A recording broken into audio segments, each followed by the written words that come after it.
Excelentíssima senhora presidente, ministra Rosa Weber, excelentíssimo senhor ministro relator, Luiz Roberto Barroso, demais ministros e ministra da Corte, em nome da presidente Cristiana Fortini, o Instituto Brasileiro de Direito Administrativo, IBDA, especialmente por sua comissão de estudos sobre a LINDB, vem trazer seu contributo na condição de amicus curiae na ADI 6421. Sabemos que esta ADI pretende a declaração de inconstitucionalidade do artigo 28 da Lei de Introdução às Normas do Direito Brasileiro, pela redação dada pela Lei 13.655 de 2018. Já adiantamos a Vossas Excelências que o IBDA defende que o artigo 28 da LINDB é plenamente conforme a Constituição da República de 1988. Não está inquinado, em nossa opinião, de quaisquer inconstitucionalidades e vamos expor a Vossas Excelências brevemente as razões disso. Todos sabemos das expressivas mudanças havidas na Lei 13.655, que introduziu os artigos 20 a 30 na LINDB, tudo visando maior segurança jurídica, eficiência na criação e aplicação do direito e também proteção decisória. Exatamente isso que o artigo 28 trata em particular, porque ele diz: o agente público, artigo 28, o agente público responderá pessoalmente por suas decisões ou opiniões técnicas em caso de dolo ou erro grosseiro. Em nosso entender, o artigo 28 da LINDB está perfeitamente dentro da liberdade de conformação do legislador na matéria. E ainda é importante nós destacarmos que a Constituição de 88 não define qual o limite, quais os elementos dogmáticos da responsabilidade civil do gestor. Não foi uma preocupação e nem seria uma preocupação esperável do Constituinte definir isso em minúcias. Ao contrário, o Constituinte delegou o tratamento do tema ao legislador. Então, o artigo 28 da LINDB ele vem a encontro da Constituição de 88, porque cumpre o seu papel de dizer, de expressar como o gestor público, o agente público parecerista deve ou pode ser responsabilizado. Um aspecto que nós gostaríamos de ressaltar, talvez o principal deles em contributo do IBDA a Vossas Excelências, é que isto não é absolutamente nenhuma novidade. No plano infraconstitucional, diversos dispositivos prevêem restrição à responsabilidade pessoal de certos agentes públicos, como bem sabem Vossas Excelências. Os magistrados, artigo 143, só respondem com dolo ou fraude. É limitada a responsabilidade do magistrado. Não só os integrantes do Ministério Público, artigo 181 do CPC, também respondem regressivamente apenas no caso de dolo ou fraude. Os membros da Advocacia Pública, artigo 184, também do CPC, a Defensoria Pública, no artigo 187 do CPC, e até hoje, pelo que sabemos todos, não houve nunca declaração de inconstitucionalidade das normas do CPC nesse aspecto, tampouco quanto a ministros do Tribunal de Contas da União, que também apenas na hipótese de dolo ou fraude a partir da sua lei orgânica. Vejam só, excelências, que a responsabilização desses agentes públicos ela é muito mais séria, é muito superior à fixada no artigo 28 da LINDB, porque apenas haverá responsabilização desses agentes que acabo de mencionar, magistrados, promotores, defensoria, advocacia pública, em casos de dolo ou fraude.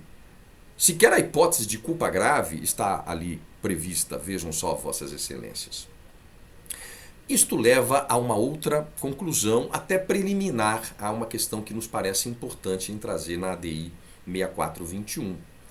Não foi a falta de interesse de agir, porquanto não foi impugnado todos os dispositivos, todo o complexo normativo que leva à proteção decisória dos agentes públicos no Brasil. Foi impugnado apenas o artigo 28 da LINDB. Omitiu-se o artigo 143 do CPC, omitiu-se o artigo 181, omitiu-se o artigo 184 do Código de Processo Civil, omitiu-se o 187. De modo que esses dispositivos todos em nosso ordenamento dão um grau de proteção decisória a estes agentes públicos, em grau inclusive mais elevado, similar àquele trazido no artigo 28 da LINDB. E por que isto é relevante? Porque há um vínculo, há uma conexão neste bloco normativo de todas essas normas de matéria análoga à ideia de proteção decisória do agente público, de modo que forte nas ADIs 2422, relatoria ministro Celso de Mello, ADI 3808, ministra Rosa Weber, ADI 3954, ministro Luiz Fux, ADI 2888, relatoria da ministra Rosa Weber, entende-se que não deve ser conhecida a ADI 6421 porque ausente o interesse de agir, pois não foram impugnadas as normas dotadas de mútua dependência normativa no tocante à proteção decisória de agentes públicos no direito brasileiro. Bem, afora este ponto, dizer que é plenamente constitucional o artigo 28 da LINDB. Ou seja, a exigência de um elemento subjetivo para a responsabilização dos agentes públicos já era algo exigível de há muito no direito brasileiro.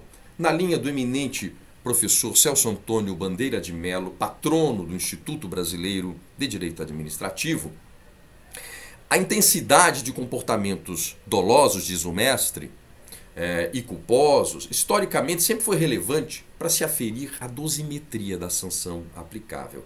Mas diz o professor Celso Antônio que a partir do 28 da LINDB, não é apenas mais um elemento de dosimetria da pena, mas como uma circunstância apta. A exigência, portanto, de dolo ou erro grosseiro é uma circunstância apta a qualificar uma conduta voluntariamente praticada como uma conduta infracional. Fecho aspas ao professor Celso Antônio Bandeira de Mello.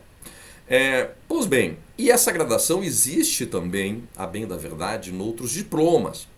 Por exemplo, na linha da Lei de Improbidade Administrativa, 8.429, nós temos a necessidade da má-fé para a responsabilização de atos por improbidade administrativa, da culpa grave. Nossa, profícua a jurisprudência da Suprema Corte nessa matéria da necessidade de uma culpa grave, quando o 10 admitia a modalidade culposa, coisa que agora sequer mais admite, né? Portanto, nós temos aí, veja só que interessante, uma blindagem, uma proteção decisória que agora exige dolo, não apenas culpa para fins de improbidade, de novo uma lei infraconstitucional a regrar este tema. Também a lei anticorrupção empresarial, também se exige a responsabilização na medida da sua culpabilidade, artigo 2º, parágrafo 4º da Lei 12.846. Portanto, o legislador, eminentes ministros, eminentes ministras, não trouxe nada propriamente de novo no bojo do ordenamento nacional no tocante a isso. Aliás, o conhecido MS 24631-DF já disse que ao analisar a possibilidade de punição do parecerista, entendeu que apenas se ele tivesse utilizado em um incorrido em erro grosseiro, que obviamente, ainda que não seja uma categoria idêntica à culpa grave, são categorias conectáveis, acopláveis no direito. A ideia de erro grosseiro é um erro administrativo associado à ideia de culpa grave. Ou seja, quando bens jurídicos tutelados são lesionados em alto grau de reprovabilidade, quer por uma equívoca análise fática do administrador, ou mesmo por sua manifesta e equivocada interpretação e aplicação da norma jurídica ao caso concreto.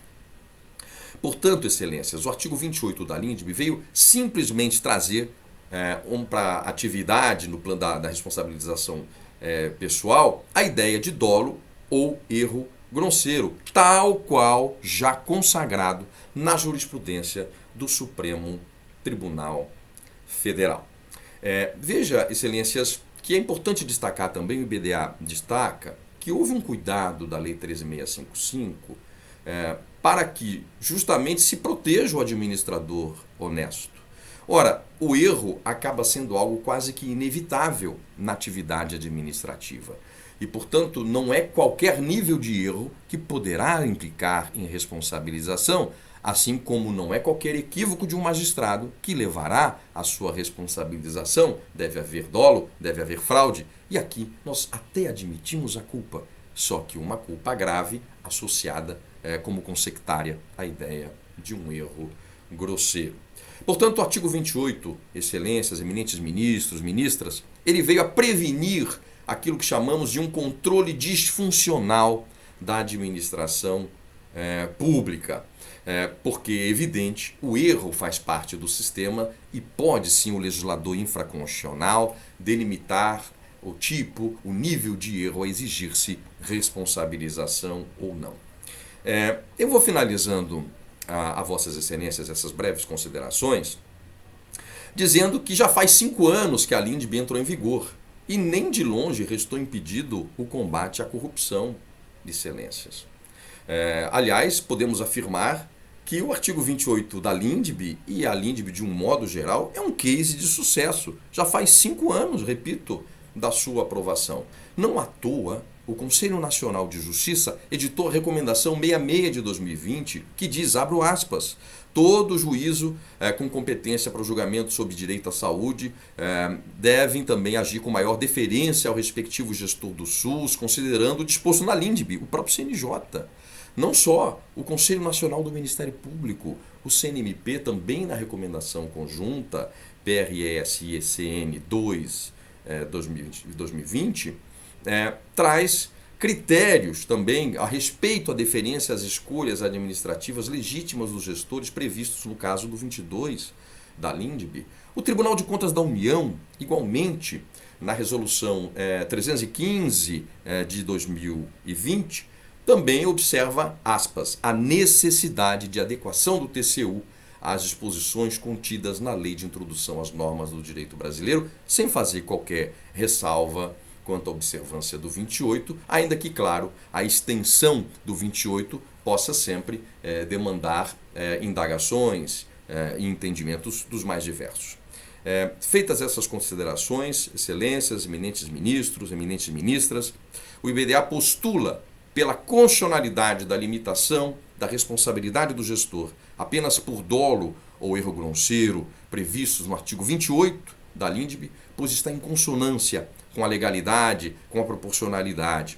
Mais que isso, excelências, o dispositivo estimula uma atuação mais justa, mais eficiente da gestão pública, com os riscos a ela inerentes. Quem toma decisões, excelências, em prol da coletividade, tem que ter um grau mínimo de proteção decisória. E mais, o artigo 28 da LINDB permite que gestores em situações de difícil, urgente ou crítico processo de tomada de decisão possam motivadamente decidir sem medo de responsabilização.